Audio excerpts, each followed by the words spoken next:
నమస్కారం, వార్తలకు స్వాగతం. ముందుగా ముఖ్యాంశాలు. బుక్ ఎగ్జిబిషన్ ప్రారంభోత్సవంలో పాల్గొన్న deputy CM Pawan Kalyan.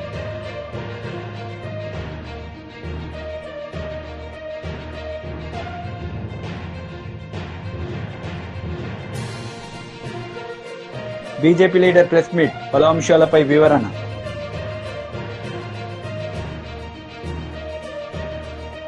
Book exhibition ప్రారంభోత్సవంలో డిప్యూటీ సీఎం పవన్ కళ్యాణ్ పాల్గొని ప్రారంభించారు. ఈ సందర్భంగా ఆయన ప్రసంగించారు.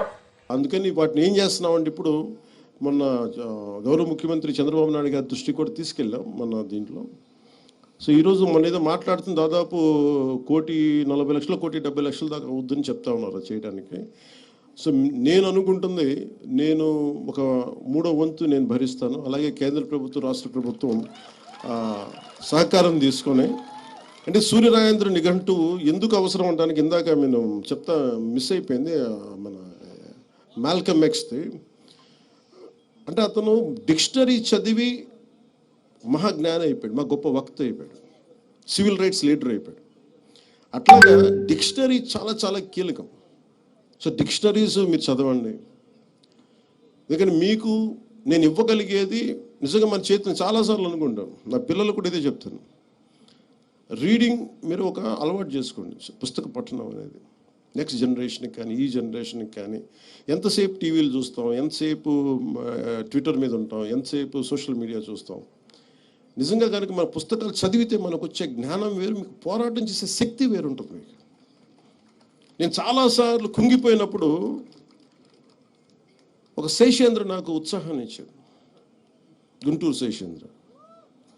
అలాగే నాకు తిరుగుబాటు చెయ్యాలి, గది మనకు దారి తెన్ను లేదు, కానీ చీకట్లో ఒక దీపంలా కనిపిస్తుంది అనేది నాకు చెప్పడానికి నాకు దేవరకొండ బాలగంగాధర్ తిలక్ నాకు దారి చూపించారు. వాళ్ళు ఎవరు నా దగ్గర ప్రత్యక్షంగా ఎవరు లేరు, కానీ వారి మాటలు నాకు గైడెన్స్ ఇచ్చినాయి.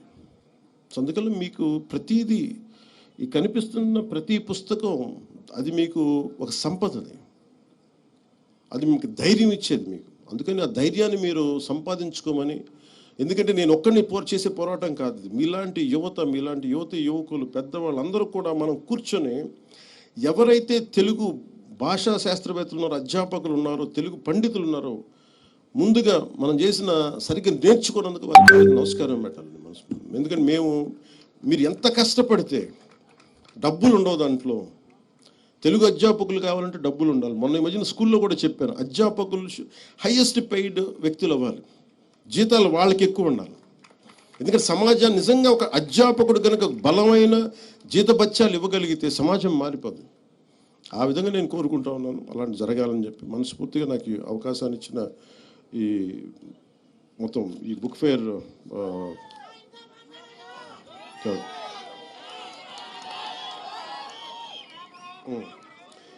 అంటే చిరిగిన చొక్కా అయినా తుడుక్కో కానీ ఒక మంచి పుస్తకం కొనుక్కోను.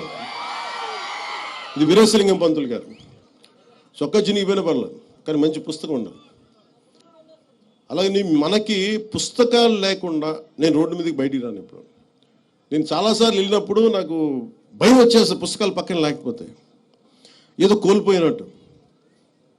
నేను కోట్లు వదిలేసుకున్నాను, కోట్లు డబ్బులు ఇవ్వలేదు, నాకు కోట్లు పోగొట్టుకున్నాను, కోట్లు ఇచ్చేసాను, కానీ పుస్తకాలు నా పక్కన ఉన్నంత కాలం నాకు ఎప్పుడు ఎట్లా ఉంటుందంటే నన్ను ఒక అంగరక్షకుల్లో కాపాడుతాయి. నాకు ఎంత ధైర్యం ఉంటుందంటే, నా జీవితంలో మొట్టమొదటిసారి మా వదిన గారిని అడిగేవాడిని, నాకు కొంచెం అంటే నాకు పాకెట్ మనీ కావాలంటే నాకు పెద్ద వేరే అలవాటు లేదు, ఓన్లీ పుస్తకాలు చదవటం అలవాటు. సో ఆ పుస్తకాల కోసం వెళ్ళి మా వదిన ఏదో అడిగితే వాడు కూర్చోబెట్టి ఏదో డబ్బులు ఇచ్చేది. ఆ డబ్బులు చూడడం పరిగెత్తికి లేదు, బుక్ షాప్కి వెళ్ళి బుక్స్ కొనుక్కొని అలా అన్నీ కలెక్ట్ చేసుకున్నాయి. సరిపోయేగా, నాకున్న కోరిక సరిపోయేగా. నేను చాలాసార్లు ఒక తొలి ప్రేమకి కొంత డబ్బు వచ్చింది, ఎప్పుడు పుస్తకాలు చూసేవాడిని, కానీ నేను కోరుకున్న దానికి ₹1,00,000. మీరు ఊహించుకుంటే నా రెమ్యూనరేషన్ 15 లక్షలు అంటే నేను ₹1,00,000 పుస్తకం, 1,00,000 2 లక్షల పుస్తకాలు కొనుక్కున్నాను. అంటే వెళ్ళి పుస్తకాలు కొనుక్కున్న ఆ బుక్ షాప్లోకి వెళ్తే ఎంత అనిపించిందంటే, నేను ఏదో మొత్తం ఒక బ్యాంక్ వాల్ట్లోకి వెళ్తే కొన్ని లక్షల కోట్లు కనిపిస్తే ఎలా ఉంటుందో నాకు లోపల అలా ఉంది. జేబులో డబ్బులు ఉన్నాయి, ఎదురుగా పుస్తకాలు ఉన్నాయి. ఒక్కొక్క పుస్తకాన్ని నాకు నచ్చిన పుస్తకం కంప్రెస్డ్ బయోగ్యాస్ యూనిట్స్ ని దేశంలోనే తొలిసారిగా మన రాష్ట్రంలో ప్రారంభించనుంది రిలయన్స్ అని కొలుసు పార్థశరత్ అన్నారు. ఈ సందర్భంగా ఆయన మీడియాతో మాట్లాడారు. అందరికి తెలిసిందే రాష్ట్ర ఆర్థిక పరిస్థితి ఎంత ఘోరంగా ఉందో గత ప్రభుత్వ దుష్పరిపాలన మూలంగా కానివ్వండి, లేకపోతే ఫైనాన్షియల్ మేనేజ్మెంట్ లో ఇండిసిప్లిన్ ఉండటం మూలంగా కానివ్వండి, లేకపోతే ఫండ్స్ డైవర్షన్ మూలంగా కానివ్వండి, రాష్ట్రం తీవ్రమైన ఆర్థిక ఇబ్బందులు ఉన్న విషయం అందరికీ తెలిసిందే. దాదాపు ఈ ప్రభుత్వం వచ్చేటప్పటికి 40,000 కోట్ల రూపాయలు పెండింగ్ బిల్స్ కానివ్వండి, లేకపోతే ఎంప్లాయీస్ కి ఇవ్వాల్సిన బకాయిలు కానివ్వండి, వీటన్నిటిని చెల్లించుకుంటూ కూడా ఈ 6 నెలల్లో మరి పెన్షన్ పెంచిన ఎన్టీఆర్ భరోసా పథకాన్ని తీసుకొచ్చాం. అదేవిధంగా 3,000 నుంచి 4,000 రూపాయలకి పెన్షన్ పెంచడమే కాకుండా ఫిజికలీ హ్యాండిక్యాప్డ్ వాళ్ళకి 6,000, 15,000 రూపాయలు ఇచ్చే కార్యక్రమం కూడా చేశామని చెప్పేసి మనం చేస్తాను. అదేవిధంగా మెగా డిఎస్సి ద్వారా 16,500 పోస్టులు సుమారు అనౌన్స్ చేశాం. నెక్స్ట్ అకాడమిక్ ఇయర్ కల్లా ఎగ్జామ్ కండక్ట్ చేయడమే కాకుండా వాళ్ళందరూ కూడా అపాయింట్ చేయాలని చెప్పేసి ప్రభుత్వం ఆలోచన చేస్తున్న విషయం కూడా తెలిసిందే. మరి అదేవిధంగా గ్యాస్ సిలిండర్స్ కూడా మరి ఏదైతే సూపర్ 6 లో ప్రామిస్ చేశామో అవి కూడా ఇవ్వటం జరిగింది. అన్నా క్యాంటీన్ ని దాదాపు కొన్ని లక్షల మంది పేదవాళ్ళకి రోజు 3 పూట్ల కడుపు నింపే కార్యక్రమాన్ని మరి అన్న క్యాంటీన్లు ప్రారంభించడం ద్వారా చేస్తా ఉన్నామని చెప్పేసి మనం చేస్తా ఉన్నాను. మరి వీటన్నిటితో పాటు ఇంకా కొన్ని సూపర్ 6 లో పథకాలు ఉన్నాయి. మరి ముఖ్యమంత్రి గారు కేబినెట్ కూడా దీని మీద చర్చించింది. అనేక ఆర్థిక ఇబ్బందులు ఉన్నా కూడా గత ప్రభుత్వం ఎగ్గొట్టిన అనేక బకాయిల్ని ఈ ప్రభుత్వం తీర్చినా కూడా, అంటే ఉదాహరణకి రైతులకి ధాన్యం కొన్నది గాని బాధ్యతగా వాళ్ళకి డబ్బులు చెల్లించుకోకుండా 21 రోజుల్లో చెల్లిస్తానని చెప్పి ధాన్యం కొని కొన్ని నెలలు 4-5 నెలలు కూడా ధాన్యానికి డబ్బులు చెల్లించిన పరిస్థితి. అదేవిధంగా ఫీజు రింబర్స్మెంట్ కొన్ని వేల కోట్ల రూపాయలు బకాయిలు కానివ్వండి, వీటన్నిటిని చెల్లించుకుంటూ వీటిని సూపర్ 6 లో పథకాలను కూడా అమలు చేయాలని చెప్పేసి మరి నిర్ణయం తీసుకోవడం జరిగిందని చెప్పేసి మనం చేస్తాను. దేశంలో ఎక్కడా లేని విధంగా అనేక రాష్ట్రాలు ప్రయత్నం చేసినా కూడా రిలయన్స్ ఇండస్ట్రీస్ మన రాష్ట్రంలోనే పెట్టుబడి పెట్టడానికి ఇది కంప్రెస్డ్ బయోగ్యాస్ యూనిట్స్ ని దాదాపు 500 యూనిట్లు మన రాష్ట్రంలో స్థాపించడానికి ముందుకొచ్చిందని చెప్పేసి తెలియటానికి సంతోషిస్తామని చెప్పేసి కూడా మనం చేస్తాం.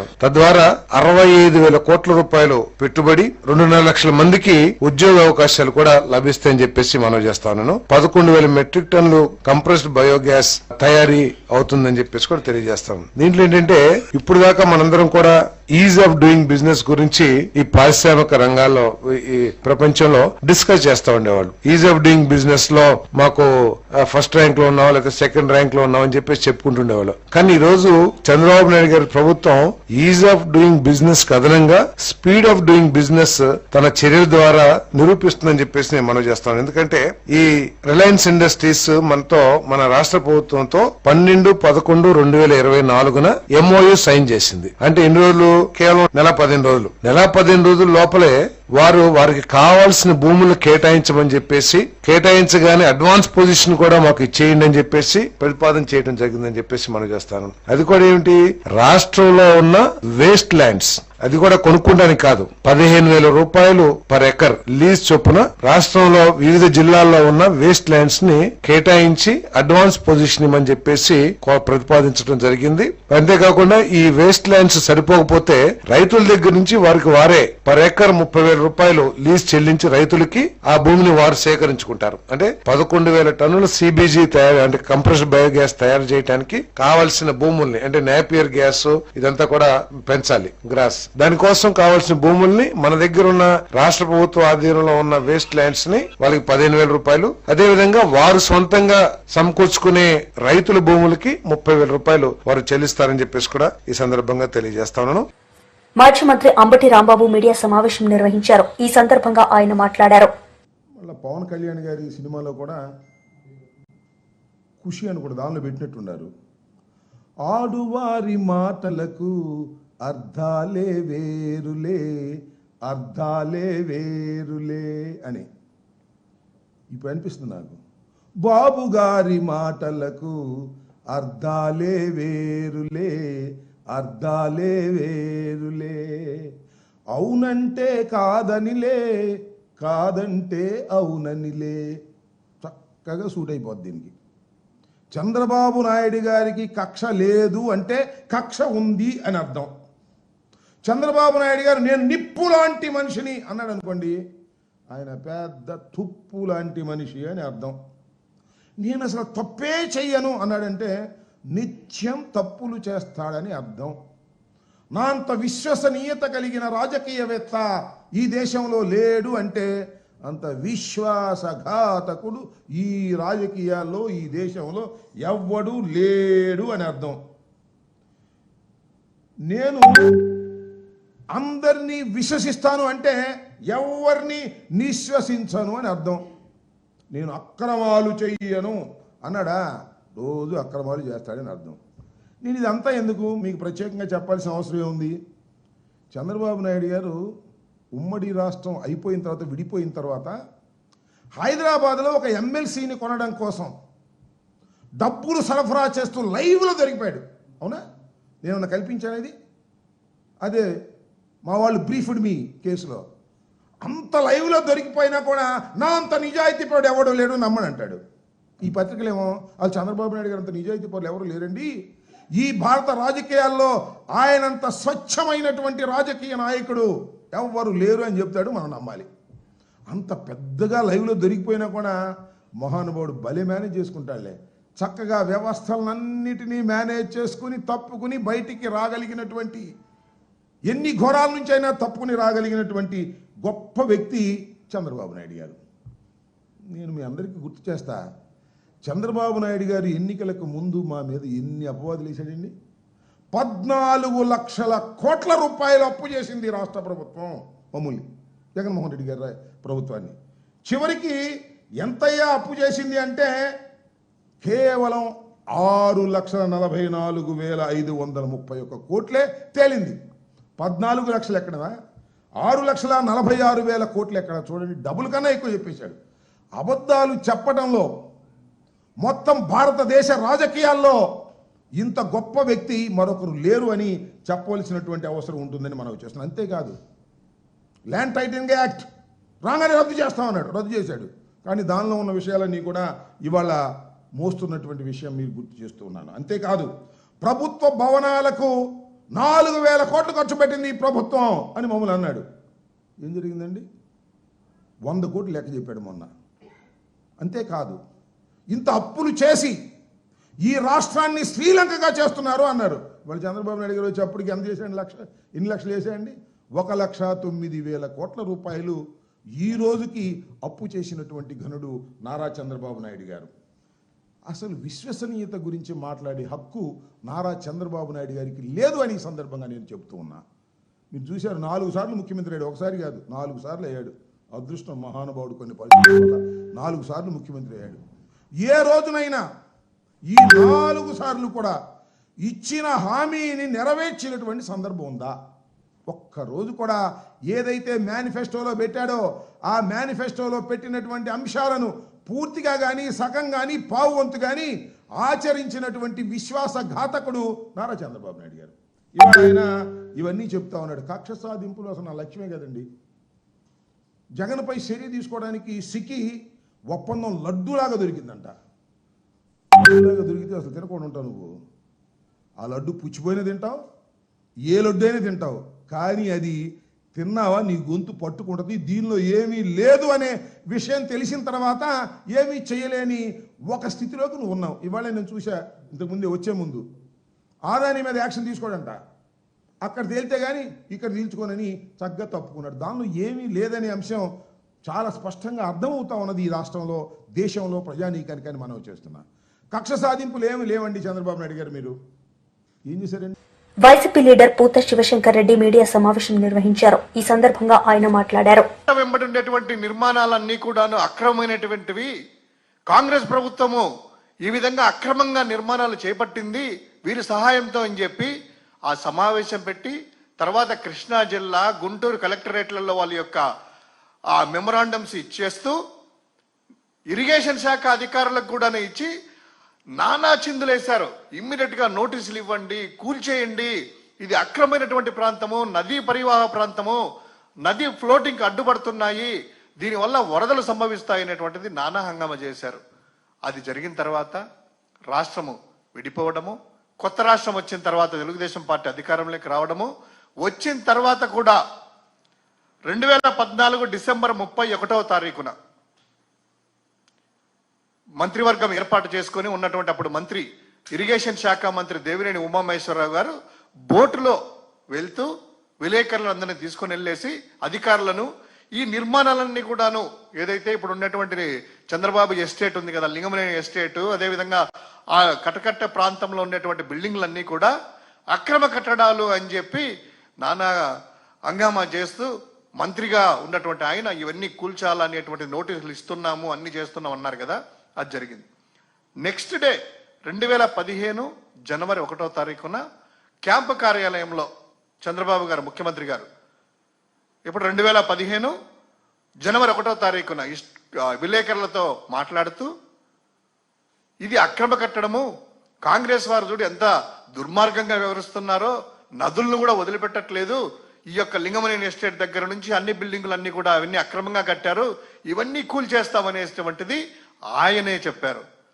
కొద్ది రోజులు ఏమైందో ఏమో తర్వాత, కానీ కొద్ది రోజులకి ఎవరైతే వీళ్ళు అక్రమ కట్టడాలు ఇవన్నీ కూడా అని నానా హంగామా చేశారో, చట్ట ప్రకారం కూడా అవన్నీ కూడా అక్రమ కట్టడాలు, అదే ప్రాంతంలో చంద్రబాబు గారి నివాసం ఏర్పరచుకున్నారు.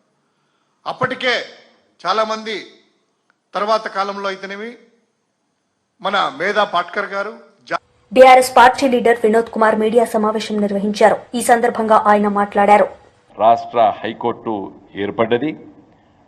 మరునాడు నూతన సంవత్సరం 2019 హాలిడే, పార్లమెంటు కూడా హాలిడే. 2వ తారీఖు జనవరి అంటే ఖచ్చితంగా నేటికి 6 సంవత్సరాల క్రితం పార్లమెంట్లో మరి తెలంగాణ రాష్ట్రానికి ఒక హైకోర్టు ఏర్పడ్డది కాబట్టి ధన్యవాదాలు తెలియజేస్తూ కేంద్ర ప్రభుత్వానికి, అదేవిధంగా మీరు మాకు 24 మంది జడ్జిలనే కేటాయించారు హైకోర్టుకి, తెలంగాణ హైకోర్టుకి. తెలంగాణ హైకోర్టులో చాలా కేసులు ఉన్నాయి. ఇది ఒక బాంబే మహానగరం తర్వాత హైదరాబాదే హ్యాపెనింగ్ సిటీ, ఒక కమర్షియల్ సిటీగా ఎదుగుతున్నది, ఒక కార్పొరేట్ వరల్డ్ వచ్చింది.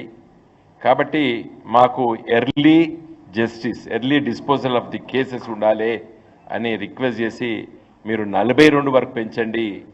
మా రాష్ట్ర ప్రభుత్వము, మా ముఖ్యమంత్రి గారు మరి దానికి అయ్యేటువంటి ఎక్స్పెండిచర్, రికరింగ్ ఎక్స్పెండిచర్ అంతా కూడా మేము భరిస్తాము, సిద్ధంగా ఉన్నామని చెప్పి నేను పార్లమెంట్లో మరి లోక్సభలో అడిగిన ప్రశ్నకి మరి ఆనాటి న్యాయశాఖ మంత్రి రవిశంకర్ ప్రసాద్ గారు మరి సుముఖాన్ని వ్యక్తపరచడం, తదనంతరము మరి కొంత కాలయాపన జరిగినప్పటికీ మరి సుప్రీంకోర్టు చీఫ్ జస్టిస్గా ఎన్వి రమణ గారు చీఫ్ జస్టిస్గా అయిన వెంటనే మరి దాన్ని పరిష్కరించి తెలంగాణ రాష్ట్ర హైకోర్టుకి శాంక్షన్ స్ట్రెంగ్త్ హైకోర్టు జడ్జెస్కి 42కు పెంచడం జరిగింది. మరి నేటికి 6 సంవత్సరాలు అయినప్పటికీ కూడా 42 మంది జడ్జిలు సంపూర్ణంగా రిక్రూట్మెంట్ కావడం లేదు. ఇప్పుడే మా పార్టీ లీగల్ సెల్ కన్వీనర్ మరి హైకోర్టులో సీనియర్ అడ్వకేట్ భరత్ గారు ఏం చెప్తున్నారంటే 27 మందే ఉన్నారన్న ఇప్పుడు, అంటే 3 + 12 15 ఖాళీలు ఉన్నాయి ఇవాళ హైకోర్టులో. బీఆర్ఎస్ పార్టీ లీడర్ మీడియా సమావేశం నిర్వహించారు. ఈ సందర్భంగా ఆయన మాట్లాడారు.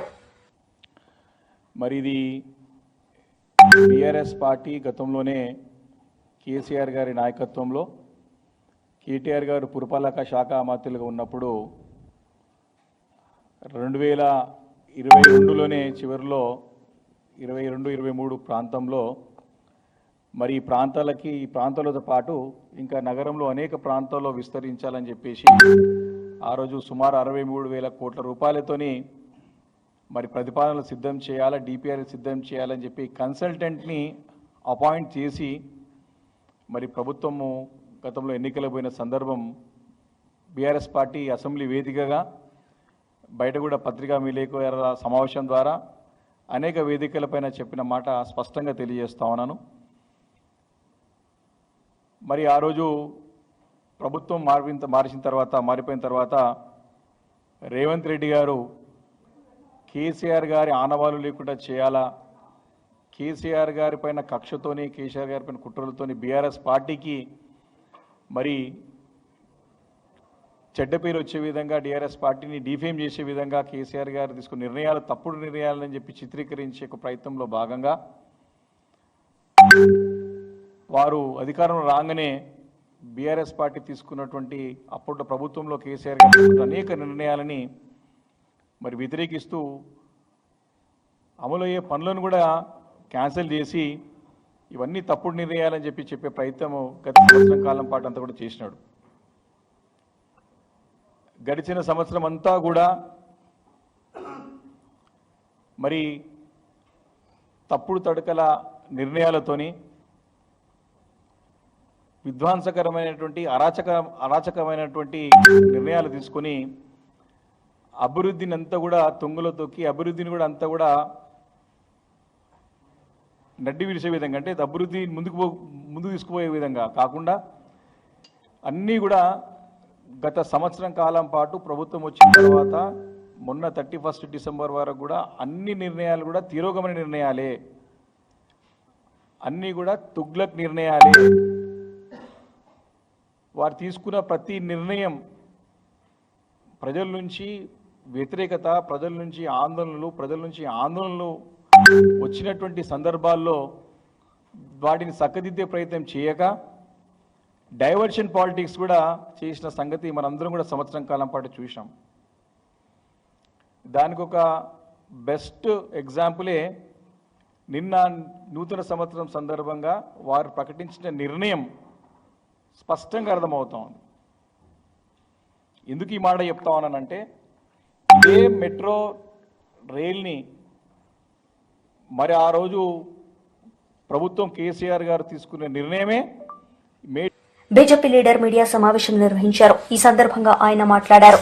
మరి రాష్ట్ర మంత్రి మండలికి బట్టి విక్రమార్క గారు మరి వారి సబ్ కమిటీ ఎందుకు ఆ నివేదిక రూపకల్పన చేసి ఇవ్వలేకపోయిందో, మరి ఎందుకోసం మరి దాదాపుగా చాలా జిల్లాలు వాళ్ళు పర్యటన చేసిండ్రు, కానీ ఇప్పటి వరకు దానికి సంబంధించినటువంటి మరి విధి విధానాలు ఏందో ఇప్పటి వరకు మీరు ప్రజలకు చెప్పలేకపోయిందని మేము అడుగుతా ఉన్నాం. ఎల్లుండి జరిగేటువంటి క్యాబినెట్ మీటింగ్, 4వ తారీఖు సాయంత్రం జరిగేటువంటి క్యాబినెట్ మీటింగ్లో రైతు భరోసా స్కీమ్ అమలుకు నిర్ణయం తీసుకోవాలని చెప్పి భారతీయ జనతా పార్టీ డిమాండ్ చేస్తూ ఉన్నది. ఎల్లుండి సాయంత్రం క్యాబినెట్ భేటీ ఉంది కదా, మరి ఈలోగా రైతు భరోసా సబ్ కమిటీ తన నివేదికను మరి సబ్మిట్ చేయగలుగుతుందా, మరి దాని విధి విధానాలు రూపకల్పన చేసి మరి కమిటీకి మరి క్యాబినెట్కి సబ్మిట్ చేయగలుగుతుందో మరి తెలియజేయాల్సిన అవసరం ఉందని చెప్పి తెలియజేస్తూ ఉన్నాం. అంతేకాదు రైతులకు, రైతు కూలీలకు ఇస్తామని చెప్పినటువంటి రైతు భరోసా కానీ రైతు కూలీలకు ఇస్తామన్నటువంటి సాయం కానీ 12,000 రూపాయల సాయం కానీ మరి ఎప్పటి లోపల ఇస్తారో రేపు మీరు క్యాబినెట్ నిర్ణయంలో మరి ఖచ్చితంగా తేల్చాలని చెప్పి మేము అడుగుతా ఉన్నాం. రబీ సీజన్ కూడా దాటిపోక ముందే ఖరీఫ్ అయిపోయింది, ఖరీఫ్లో ఇవ్వలేదు, రబీ సీజన్ కూడా అయిపోతూ ఉన్నది, పెట్టుబడి సాయం కింద ఇస్తామన్నటువంటి డబ్బు ఇవ్వలేకపోతున్నారు. ఈ 2 సీజన్లు కలిపి ఒకేసారి మరి ఇస్తారా, మరి క్యాబినెట్లో డిసిషన్ తీసుకోవాల్సిన అవసరం ఉన్నది. గతంలో మీరు మోసం చేసి ముంచేసిన 500 రూపాయలు అడిషనల్గా 5,000 రూపాయల సంగతి దేవుడెరుగు. కనీసం రబీ ఖరీఫ్ సీజన్లో ఇవ్వాల్సినటువంటి 7,500, 7,500, 15,000, 30,000 రూపాయల చొప్పున ఎకరానికి ఖచ్చితంగా ఎప్పటి లోపల ఇస్తారో రేపు సబ్ కమిటీ రేపు క్యాబినెట్లో నిర్ణయం తీసుకోవాల్సిందిగా భారతీయ జనతా పార్టీ తరఫున మేము డిమాండ్ చేస్తూ ఉన్నాం. ఎందుకంటే దాదాపుగా గత ప్రభుత్వం మీరు ఒకసారి లెక్కలు తీసుకుంటే 1,69,00,000 మంది రైతులకు, గత ప్రభుత్వం 69 లక్షల మంది రైతులకు 1,53,00,000 ఎకరాలకు దాదాపు ఏటా 15,000 కోట్లకు పైగా రైతుల ఖాతాలో జమ అయ్యేటివి. ఒకవేళ 10,000 రూపాయల చొప్పున మీరు ఇవ్వాలని అనుకుంటే 1,53,00,000 ఎకరాలకు గాను 15,000 కోట్ల పైచీలకు డబ్బులు మరి ఖాతాలో పడేటివి. మరి మీరు పెంచినటువంటి 15,000 రూపాయల కాడికి మీరు ఎకరానికి ఇవ్వాలంటే మరి ఒక్క సీజన్కి గాను మరి దాదాపుగా 23,000 కోట్ల రూపాయలు మరి రైతు భరోసా కింద మీరు చెల్లించాలి. మరి మీరు బడ్జెట్కి అలొకేషన్ మాత్రం 15,000 కోట్లే చేశారు. 2 సీజన్లకు గాను మరి దాదాపు 46,000 కోట్ల రూపాయలు మీరు రైతు భరోసా కింద చెల్లించాల్సినటువంటి బకాయి మరి రైతులకు ఉన్నది కదా ఈ ప్రభుత్వం. మరి ఎందుకు ఇప్పటి వరకు దాని మీద నిర్ణయం తీసుకోలేకపోతా ఉన్నారు? ఈ 2 సీజన్లు కలిపి 46,000 కోట్ల రూపాయల మరి రైతు భరోసా కింద ఎప్పటి లోపల ఇస్తారో మరి తెలియజేయాల్సిన అవసరం ఉన్నది. అదే కాకుండా మీరు ఇస్తామని చెప్పినటువంటి మరి 12,000 రూపాయలు రైతు కూలీలకు కూడా ఎప్పటి లోపల చెల్లిస్తారో కూడా తెలియజేయాల్సిన అవసరం ఉన్నది. సంక్రాంతి లోపల అందజేస్తామని చెప్పినటువంటి రైతు భరోసా ఖచ్చితంగా 2 సీజన్లకు కలిపి రబీ ఖరీఫ్ కలిపి రైతుల ఖాతాల్లో మీరు వేయాల్సిందిగా భారతీయ జనతా పార్టీ డిమాండ్ చేస్తూ ఉన్నది. అంతేకాకుండా రైతు కూలీలకు మీరు ఇస్తామని చెప్పినటువంటి మరి దాదాపుగా 1,200 కోట్ల రూపాయలు ఏదైతే మీరు బడ్జెట్ అలొకేట్ చేశారో మరి అది కూడా వెంటనే సంక్రాంతి లోపల డిస్బర్స్మెంట్ చేయాలని చెప్పేసి భారతీయ జనతా పార్టీ మరి కోరుతా ఉన్నది. అంతేకాకుండా ఖరీఫ్ సీజన్ దాటి రబీ మొదలై రబీ కూడా ఇప్పుడు పెట్టుబడులు అయిపోయే సమయం వస్తూ ఉన్నా కూడా మీరు ఇప్పటి వరకు దాని మీద వార్తలు ముగించే ముందు ముఖ్యాంశాలు మరోసారి.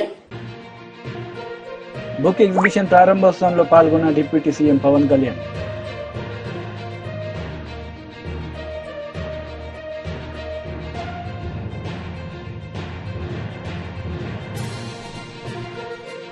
బీజేపీ లీడర్ ప్రెస్ మీట్, పలు అంశాలపై వివరణ.